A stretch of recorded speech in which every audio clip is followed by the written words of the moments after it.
పేదనరుని రూపము ధరించి యేసురాజుని చెంత నిలచి అంగీకరించు మాయలను అంగీకరించు మాయలను పేదనరుని రూపము ధరించి యేసురాజుని చెంత నిలచి అంగీకరించు మాయలను అంగీకరించు మాయలను పేదనరుని రూపము ధరించి కళ్ళ చేతులందో శిలలు కొట్టబడే ముళ్ళ మక్కుటము శిరమున పెట్టబడే కళ్ళ చేతులందో శిలలు కొట్టబడే ముళ్ళ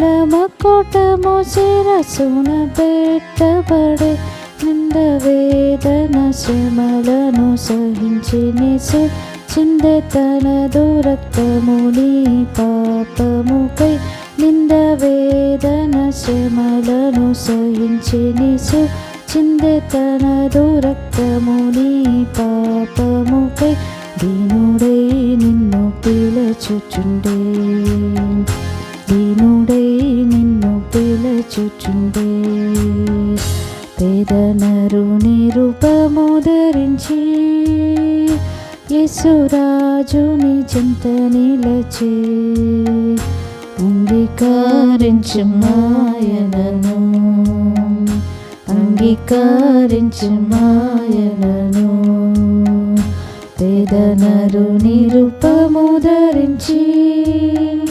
తలవాల్చుటకు ఇలా స్థలమే లేదు దప్పి తీర్చుకొన నీరు దొరకలేదు తలవాల్చుటకు ఇలా స్థలమే లేదు దప్పి తీర్చుకొన నీరు దొరకలేదు తన్ను ఆదరించు వారెవరు లేరు ప్రియ రక్షకుడు సిలువలో వేలాడే తన్ను ఆదరించు వారెవరు లేరు ప్రియ రక్షకుడు సిలువలో వేలాడే పట్టుపడి నిన్ను విడిపింపను పట్టుపడి నిన్ను విడిపింపను పేదనరుని రూపము ధరించి యేసురాజుని చెంత నిలచి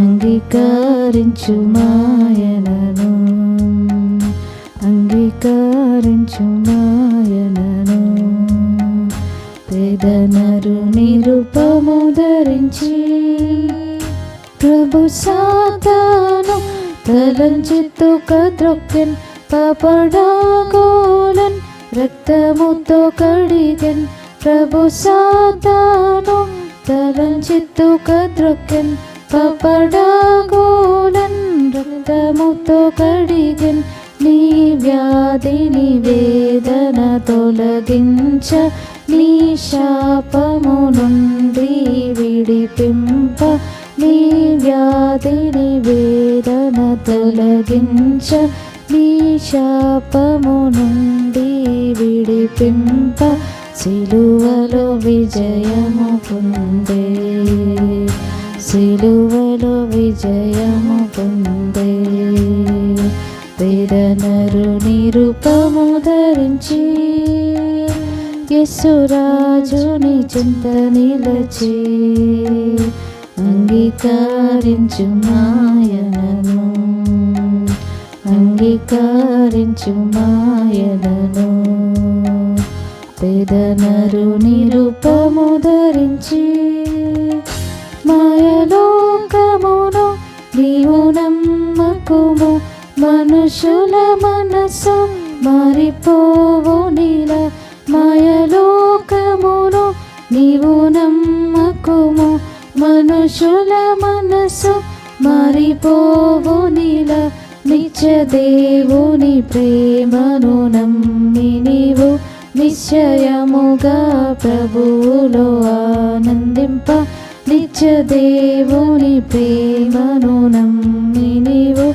నిశ్చయముగా ప్రభువులో ఆనందింప మేడేరమ్ము విశ్వాసముతో, మేడేరమ్ము విశ్వాసముతో. పేదనరుని రూపము ధరించి యేసురాజుని చెంత నిలచి అంగీకరించు మాయనను, అంగీకరించు మాయనను. పేదనరుని రూపము ధరించి తమసించెదవేళ ఓ ప్రియుడ, ప్రియ యేసుని యొద్దకు లేచిరమ్ము. తమసించెదవేళ ఓ ప్రియుడ, ప్రియ యేసుని యొద్దకు లేచిరమ్ము. ఈ లోకము నీకివ్వని శాంతిని ఈ దినమే ప్రభువు నీకొసగా, ఈ లోకం నీకివ్వని శాంతిని ఈ దినమే ప్రభువు నీకొసగా. ప్రేమతో నిన్ను పిలచుచుండే, ప్రేమతో నిన్ను పిలచుచుండే. పేదనరుని రూపము ధరించి యేసురాజుని చెంత నిలచి అంగీకరించు మాయనను, అంగీకరించు మాయనను. పేదనరుని రూపము ధరించి. మత్తయి సువార్త 15వ అధ్యాయం 29 నుండి 31 వరకు ఉన్న దేవుని యొక్క వాక్యం చదువుకుందాం. మత్తయి సువార్త 15వ అధ్యాయము 29 నుండి 31 వరకు. యేసు అక్కడి నుండి వెళ్ళి గలిలయ సముద్ర తీరమునకు వచ్చి కొండ ఎక్కి అక్కడ కూర్చుండగా బహుజన సమూహములు ఆయన యొద్దకు కుంటివారు, గ్రుడ్డివారు, మోగవారు, అంగహీనులు మొదలైన అనేకులను తీసుకొని వచ్చి ఆయన పాదముల యొద్ద పడవేసిరి. ఆయన వారిని స్వస్థపరిచెను. మోగవారు మాట్లాడటయు, అంగహీనులు బాగుపడుటయు, కుంటివారు నడుచుటయు, గ్రుడ్డివారు చూచుటయు జనసమూహం చూచి ఆశ్చర్యపడి ఇశ్రాయేలు దేవుని మహిమపరిచిరి. ప్రార్థన. దయగల మా తండ్రి, మీ వాక్కులు మేము ధ్యానిస్తూ ఉండగా మాతో మాట్లాడమని యేసు నామమున ప్రార్థించి వేడుకుంటున్నాం తండ్రి, ఆమేన్.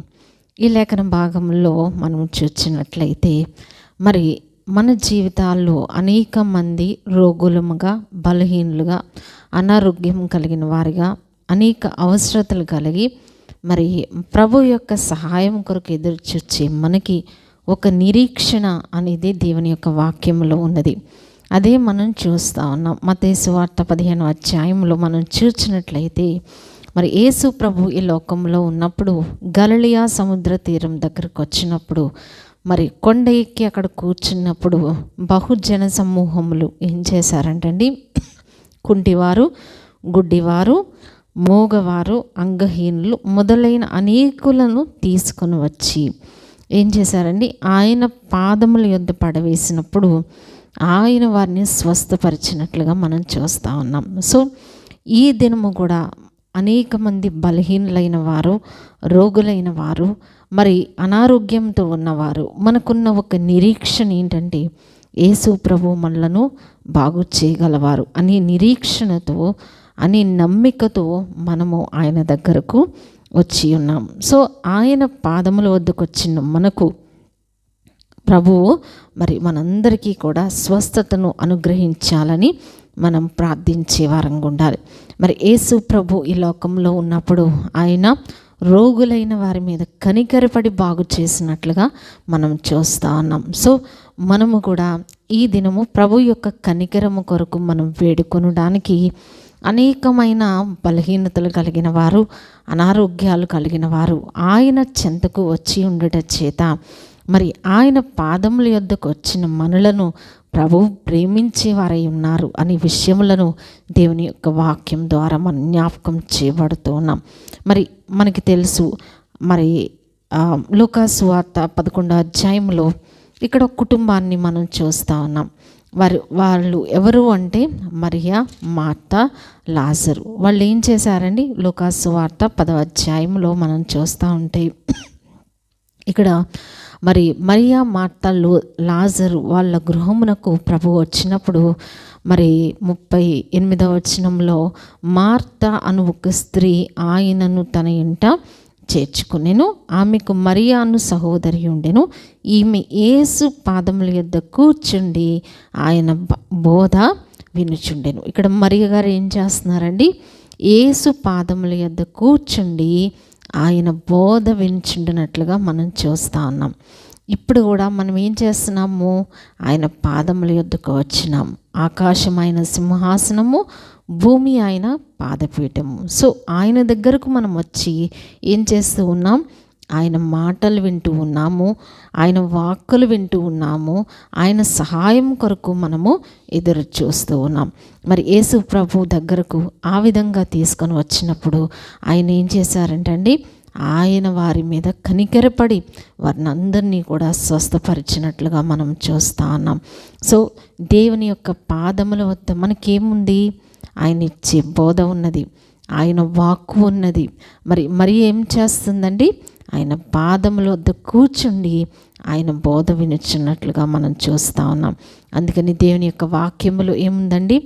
ఆయన తన వాక్కును పంపి వారిని బాగు చేసిను అనే మాటను మనం చూస్తూ ఉన్నాం. సో ఆయన వాక్కు మరియ వింటూ ఉన్నారు. మరియ జీవితంలో గొప్ప కార్యాలు జరిగినాయి. అలాగే మనము కూడా ఆయన పాదముల వద్దకు వచ్చినాము, ఆయన వాక్కును మనం వింటూ ఉన్నాము, ఆయన బోధన మనం వింటూ ఉన్నాము. ఆయన వాక్కు మరి ఏం చేసిందంటండి? బహువేగముగా పరిగెత్తును అని మనం పాడుకున్నాం. ఆయన తన వాక్కును పంపి వారిని బాగు చేశాను అంటే మాట ద్వారా ఆయన ఇచ్చే స్వస్థతను మనం చూస్తూ ఉన్నాం. సో మన జీవితాల్లో మనకున్న నిరీక్షణ ఏంటంటే ప్రభు మన జీవితంలో ఆశ్చర్య కార్యములు, అద్భుత కార్యములు మరి ఆయన చేయగలవారు అని నమ్మికతో ప్రభు దగ్గరకు మనము వచ్చి ఉన్నాం. అందుకని మరి యొక్క వాగ్దానం ఏముందండి? ఆయన యొద్దకు వచ్చి వారిని ఆయన ఎంత మాత్రమో మరి బయటకు త్రోసివేయడు అని వాగ్దానం ఉంది. సో ప్రభు దగ్గరకు మనం వచ్చి ఉన్నాము. ఆయన సర్వశక్తుడు, సర్వాధికారి, సర్వోన్నతుడైన దేవుడై ఉన్నారు కాబట్టి ఆయన పాదములను మనం ఆశ్రయిస్తూ ఉన్నాం. మరి అనేక మంది ఆ యొక్క బలహీనతలు కలిగిన వారిని మరి ఆయన పాదముల వద్ద పడవేసినప్పుడు ప్రభు వారిని త్రోసివేయలేదు, కానీ వారిని మీద కనికరపడినట్లుగా మనం చూస్తూ ఉన్నాం. సో ప్రభు పాదముల వద్దకు వచ్చిన మనము ఆయన వాక్కును ప్రభు ఇచ్చేవారై ఉన్నారు. ఆయన వాక్కు చేత మనలను బాగు చేసేవారై ఉన్నారు. కాబట్టి మన జీవితాల్లో ఉన్న నిరీక్షణ, మన జీవితాల్లో మనకున్న హోప్ ఆయన యొక్క కృప. కాబట్టి మరి ఆయన కృప పైన మనం ఆధారపడి మరి మనకున్న అవసరతలన్నీ ప్రభు దగ్గర చెప్పుకుంటూ ఆయన బోధ వింటూ ఉన్నప్పుడు ఆయన గొప్ప కార్యములు మన జీవితంలో జరిగించేవారై ఉన్నారు. మరి బైబిల్ గ్రంథంలో మనం చూసినప్పుడు అనేక మంది రోగులను ఆయన బాగు చేసినట్లుగా మనం చూస్తూ ఉన్నాం. యెషయా గ్రంథము మరి 53వ అధ్యాయంలో కూడా మనం చూస్తే ఇక్కడ మనకి ఆదరణనిచ్చే, ధైర్యమునిచ్చే దేవుని యొక్క వాక్యము, అలాగే ఆయన వాగ్దానములు మనం చూస్తూ ఉన్నాం. యెషయా గ్రంథము 53వ అధ్యాయంలో మనం ఒక మాట చదువుకుందామండి. యెషయా గ్రంథము 53వ అధ్యాయంలో మనము కొన్ని వచనములు మనం చదువుదాం. 4వ వచనం, నిశ్చయముగా అతడు మన రోగములను భరించెను, మన వ్యసనములను వహించెను, అయినను మొత్తబడిన వానగాను దేవుని వలన బాధింపబడిన వానగాను మనం అతన్ని ఎంచితిమి. అలాగే 5వ వచనంలో కూడా మన అతిక్రమ క్రియలను బట్టి అతడు గాయపరచబడెను, మన దోషములను బట్టి నలుగగొట్టబడెను, మన సమాధానార్థమైన శిక్ష అతని మీద పడెను, అతడు పొందిన దెబ్బల చేత మనకు స్వస్థత కలుగుచున్నది. సో ఇక్కడ మనం చూస్తూ ఉంటే నిశ్చయముగా మన రోగములను భరించిన దేవుడు, మన వ్యసనములను వహించిన దేవుడు, ఆయన పొందిన దెబ్బల చేత మనకు స్వస్థత కలుగుచున్నదని దేవుని యొక్క వాక్యం సెలవిస్తూ ఉంది. కాబట్టి ప్రభువు పైన మనము ఆనుకొని ప్రభు యొక్క సహాయం కొరకు మనము ఎదురు చూచేవారమై ఉండాలి. అంటే మరి మన జీవితంలో అనారోగ్యాలు వచ్చినప్పుడు, రోగాలు వచ్చినప్పుడు మందులు వాడకూడదు, డాక్టర్స్ దగ్గరికి వెళ్ళకూడదు అని కాదు. మనం దేవుడు మనకు అనుగ్రహించిన వైద్యము, మనకు అనుగ్రహించిన మందులు మనం తీసుకుంటూ ఉండాలి. అట్ ద సేమ్ టైం మనం ప్రభు పైన ప్రార్థించేవారిగా ఉండాలి. కాబట్టి అలాగూ ఎవరు కూడా మిస్లీడ్ అవ్వకూడదని కోరుచున్నాం. ప్రభు పైన మనం ఆనుకుంటూ ఉన్నాము. మరి మనము చేయవలసినవి మనం చేస్తూ ఉన్నాము, ప్రార్థన చేస్తూ ఉన్నాం. సో మనకి తెలుసు మన జీవితంలో, ఎందుకంటే ప్రతి పరిస్థితికి ప్రభువు పైన ఆనుకొనుట అనేది విశ్వాసి జీవితంలో ఒక భాగము. కాబట్టి మన జీవితంలో మనము చేయవలసిన వాటిని అన్నిటినీ కూడా మనము చేస్తూ ప్రభువు పైన మనం ఆనుకునే వారంగా ఉన్నాం అనే విషయాలను మనం గుర్తించవలసిన వారంగా ఉన్నాం. అందుకని కీర్తనలు 103వ అధ్యాయంలో కూడా మరి దావీదు భక్తుడు కొన్ని విషయాలు ఇక్కడ తెలియచేస్తున్నారండి. కీర్తనలు 103వ అధ్యాయంలో కూడా మనం చూస్తే ఇక్కడ ఏముందండి, 3వ వచనంలో, ఆయన నీ దోషములన్నిటినీ క్షమించువాడు, నీ సంకటములన్నిటినీ కుదుర్చేవాడు. సో మన జీవితాల్లో అనేకమైన సంకటములు మనం ఎదుర్కొంటూ ఉంటాం.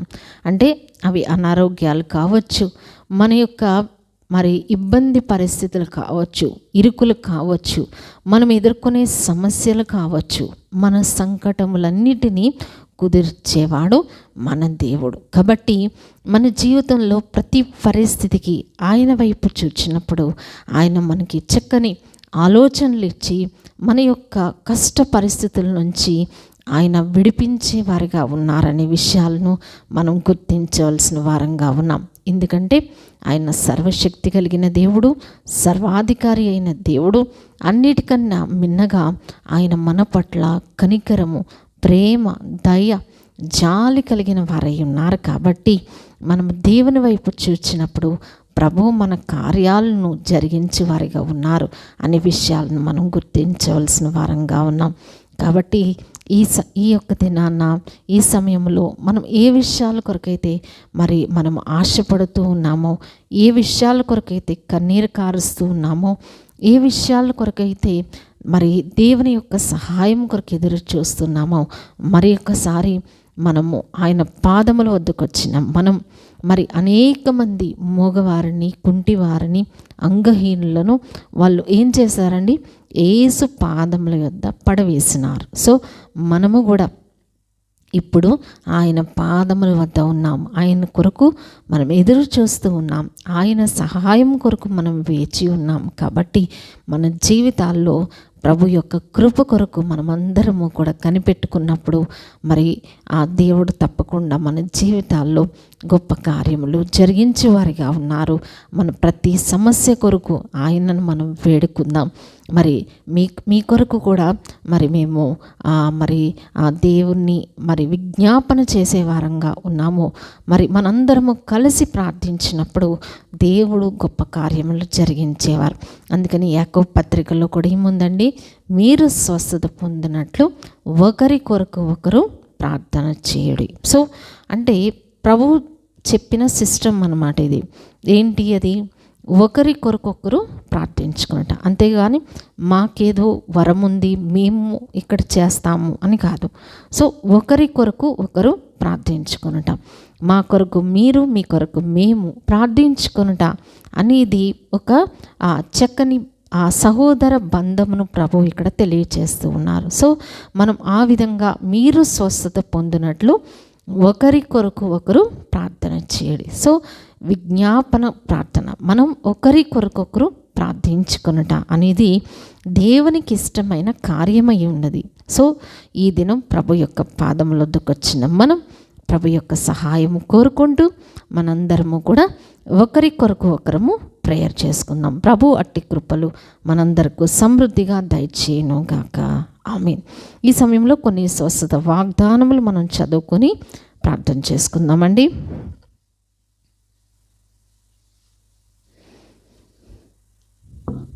కొన్ని స్వస్థత వాగ్దానములు మరి చదువుచుండగా మీరు కూడా వాటితో ఏకీభవించాలని కోరుకుంటూ ఉన్నాం.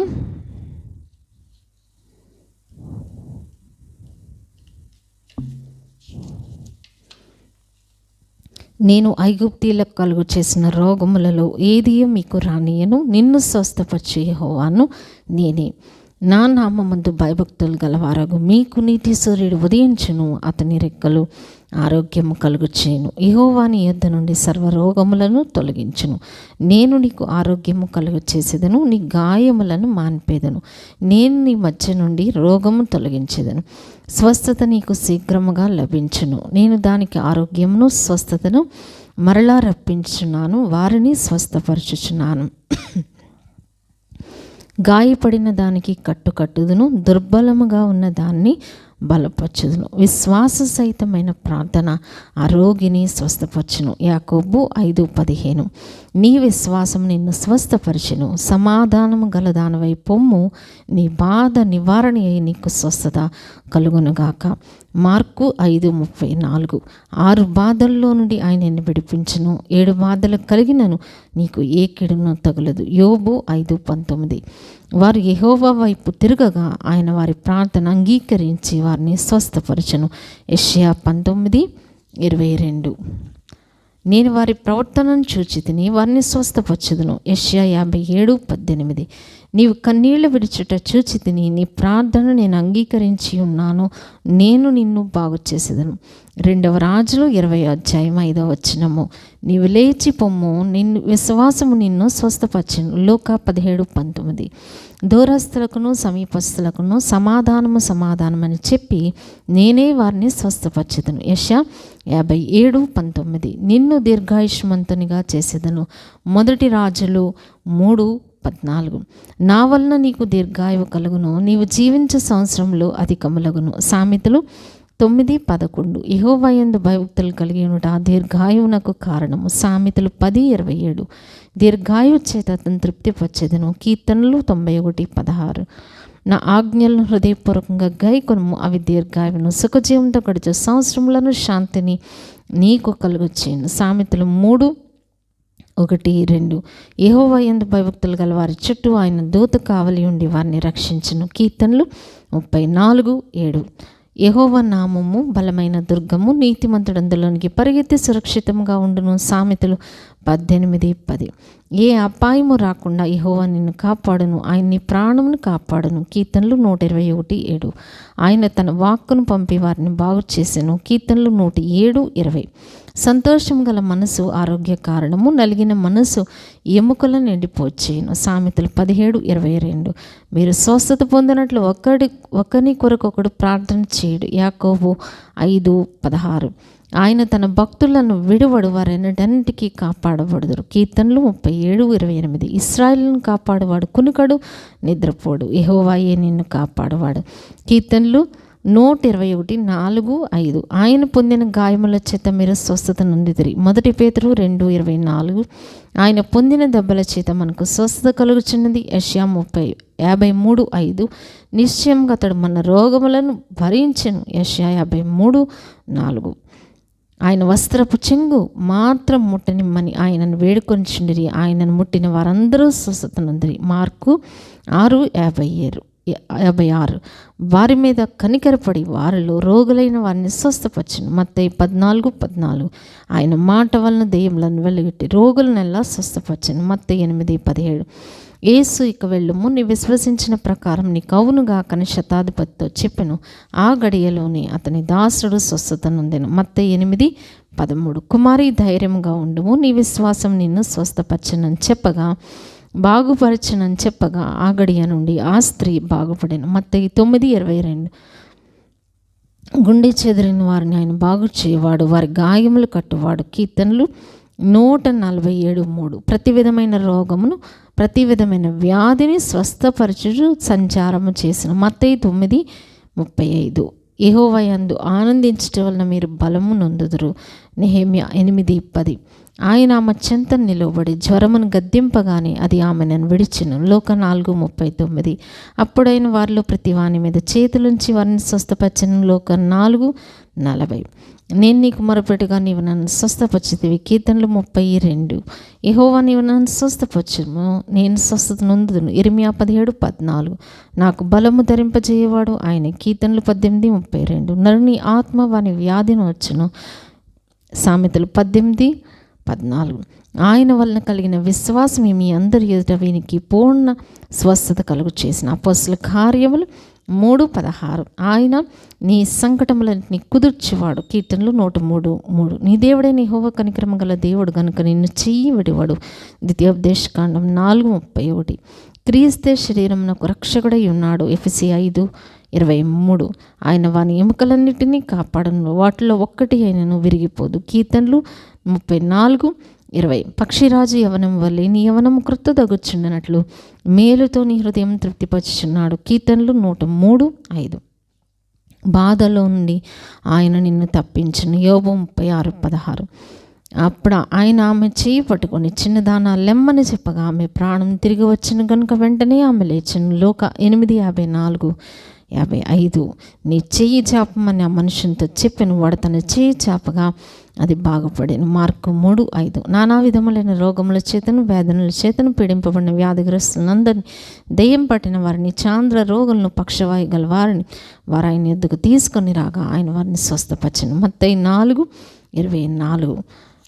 ఆయన చిన్నదాన్న లెమ్మ నీతో చెప్పుచున్నాననగా ఆ చనిపోయిన వాడు లేచి కూర్చుండి మాటలాడసాగాను. లోక 7:14-15. అంతటా యేసు ఆ దెయ్యమును గద్దింపగా అది వారిని వదిలిపోయాను. ఆ గడియ నుండి ఆ చిన్నవాడు స్వస్థత నందెను.